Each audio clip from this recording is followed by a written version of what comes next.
So this is what I think is probably the ultimate performance rack. I'm going to go through what's in this rack and how it's all connected together and configured, and I'll show you some close-ups in a second. Just to go through the basics of it, it's a rack which is used for live performance where there are backing tracks, a band and video and lighting provided by this rack. So the core of the audio part of the rack is a Behringer X32 rack, fairly standard for small to medium bands around. That does the in-ear monitoring as well through the Ultranet. I'll show you that on the reverse. And it's fed by Mac Minis, which are just in the top up here. I'll show you a close-up in a second. And they are, I've got two Mac Minis in there, two M1 Mac Minis. One is a main unit and the other one is a backup. And this rack is built around having a live backup available at all times for all systems. So the audio comes out of a package called QLab, which is obviously on the screen up on the computer. And it feeds in through just a USB port into the X32. There are 3 tracks that go in. One is the live tracks that go out to the front of house. One is a click track and the other one is a cue track. So the click and cue are on channels 1 and 2. I think 1 is click and 2 is the cue, and then the tracks, which are just kind of, you know, a bit of synth and stuff like that, generally are sent through on the channel 3. I'll get to the software that I use in a bit. The Mac also passes out data from the package QLab via the Ethernet cable, just here, and that goes into an ArtNet controller, which I'll show you on the reverse, and that feeds the lighting system, so ArtNet to sort of DMX converter. The backup is actually a Behringer X18, which is just here. So that provides a direct backup. It's a slightly lower quality, but I mean, it's still excellent, which has a split which feeds the X32 and also this, and I'll show you that on the reverse. The draw unit here is just spares, so it's power supplies for the P16 units that we use, and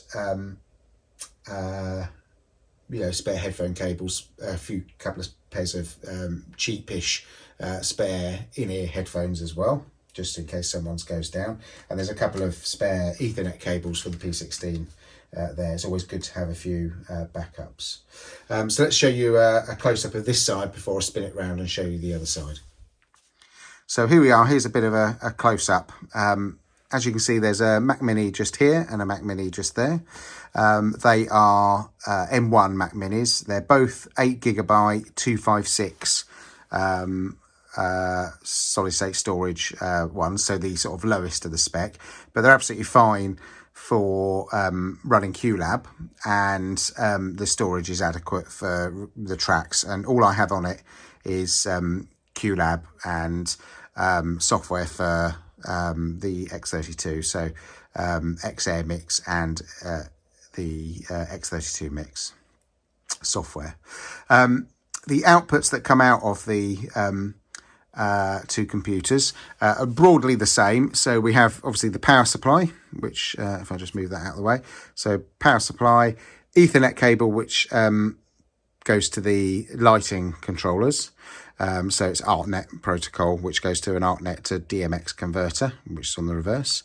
The lightning cable here goes to the monitor. So that's what powers the little small monitor here, both with power and the video signal for actually the control. The HDMI out is where I place the HDMI that goes to the short throw projector that I use. So the video output goes to a short throw projector, which goes up onto a screen. behind the band. And then a USB out, which goes to the X32, and on this machine it goes to the X18. And then on this side, a USB, which just powers the keyboard, just for logging in and stuff. So I've just got a Bluetooth keyboard, so it just powers that and charges it up. So I usually plug it in when I've got the rack out, and it just tops up the battery in it. And it's a USB keyboard which actually allows 3 different computers to be connected to it. So it's got little buttons at the top which allows you to switch. I just bought that on Amazon. And there is another extra, so this on this computer, that's the cable that goes to the X18, and this one I've got plugged in because I was just testing it, because this is a slightly newer computer that I've just configured.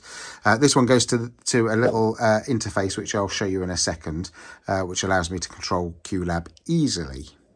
I've just spun it down slightly, and obviously you can see the X32 at the bottom, which is all configured nicely and is absolutely excellent.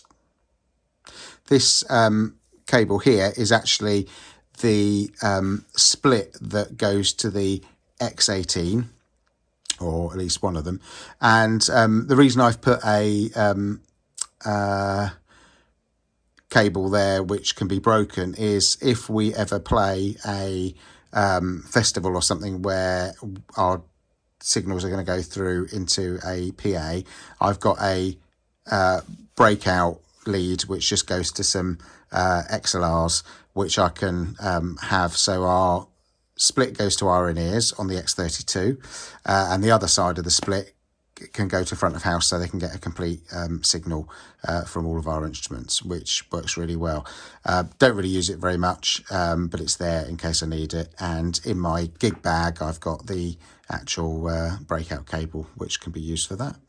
Here you can see the screen that we've got, and I've actually got the QLab software actually up on there, so you can see how we trigger the songs.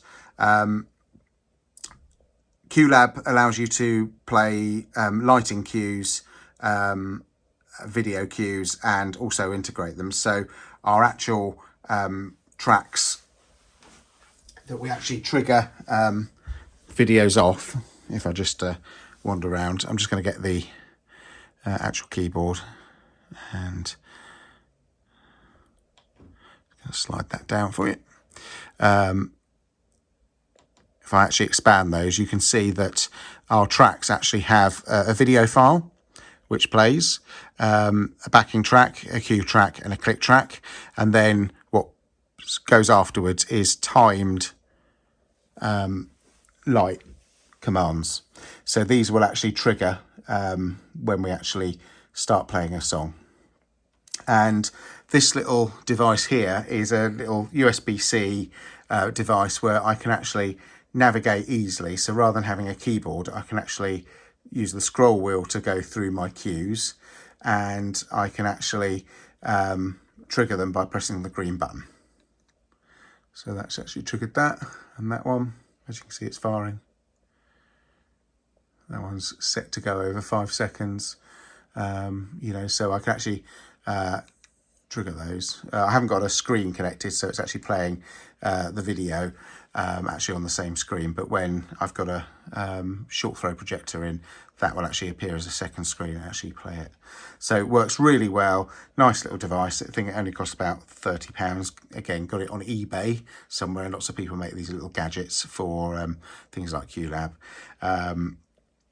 The red button stops the cue if I need to, so it's like a panic button, just in case something goes wrong. So that's the computer system that I use. Absolutely superb. I've done another video of using QLab for band and lights, and the only thing we've added is video. So the benefit is we've got this groups for each song, and if you set if you click on the group cue just here, you've got a little control panel underneath, which allows you to trigger it. And if you go to the actual mode it's triggering, so the reason it's got a green border is because it's set to start all of the children, that's all of the items within the group, at the same time. So hence you can give them all timings, either to start immediately or to start after a certain amount of time, and that allows you to do timed lighting cues and stuff like that. So very, very useful, very, very good. It's generally used in theatres, this software, and for sort of live events, and it's a fantastically flexible, useful bit of software for live bands. So if you haven't seen it before, I would highly recommend going on YouTube and having a look at some videos. It's reasonably pricey software, but I've had it for a number of years due to, you know, having done theatre stuff in the past. So very, very good for me. So this is my sort of rear end of the rack. So this is the side where all of the connections and stuff comes in. So going from the top downwards, I've got a surge protection device. I'm going to replace this with a power conditioner. I've not got a massive amount of rack space to where the Mac Minis are, so I need to make sure that there's enough space to fit it in. So I've got to make sure I buy one that's a bit shorter. The Mac Minis are just halfway through the rack there, you know, I've got those ready. On the next shelf down, these are the ArtNet DMX converters. So they're the Chauvet AN2 devices. They have two sort of universes that you can have out of DMX.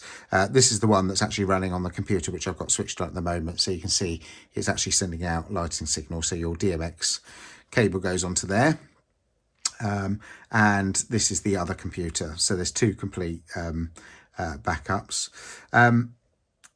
Just in here is the other end of the split. So because it's a 16 channel rack, there's 8 channels on one side, which is a split, and this is the other 8 channels. So if I need to, you know, a festival, do a split, then I can do that. And I've got 2 ends which can go on them. Just underneath it is the sloping edge of the X18, which I've had for many years, and it does a good job there. Just inside there is the 2 main outputs. So unfortunately the sockets for it actually are on top, which is a little bit annoying. I would like to get an XR18 or something along those lines, or maybe even another X32, and that would be good to have in this rack. But it's all about funds, isn't it? So, and it does the job, and generally well, touch wood, I've never had to use it. So you know, I'm a bit begrudged to spend a lot of money on something that is only there as a very slight backup. Just underneath that is some stuff for managing in-ears. So this is a distribution box for the P16s. So the output from the X32 comes through to here, and that can be plugged in if I need it to. And if I wanted to swap over to the X18, I would need to plug that a quick Ethernet cable in, but I've actually got one here which just sits just up there in case I need it. So all I've got to do is, you know, quickly plug it in, and then I can plug that in. Over here is a very small low spec, low speed Ethernet switch, and that allows all of the devices in the rack to be able to communicate via you know, with each other and via Wi-Fi. So I can if need be with an iPad connect either the you know, control the X32 or the X18. So there's a number of devices go into that, and then it goes into a little Apple Airport Express, which is the actual sort of Wi-Fi router. And I actually have a second one just here, which is a backup, which is not plugged in. They actually have exactly the same name, so it does get quite confusing if you leave it plugged in. I will get round to changing it to one is the main and one is the backup, but at the moment they are a direct duplicate of each other. So one of them's unplugged, which means that I don't need to sort of get too confused. So if one goes down, all I've got to do is plug it in, wait for it to boot up, and I'm away with it. So there we are. Just down here is my two splitters. So they're Behringer MS8000, which is a transformer based split. So the only issue with these are you need to make sure that your mixer is on the correct side. So not on the transformer split side, it's got to be on the kind of link side, just so that if you have any phantom power, it actually goes through to your instrument. So that's the only thing you need to check. That's all fine. We don't generally use phantom power for anything, but that is a consideration. Great little unit. It's all labelled nicely for a general kind of band setup.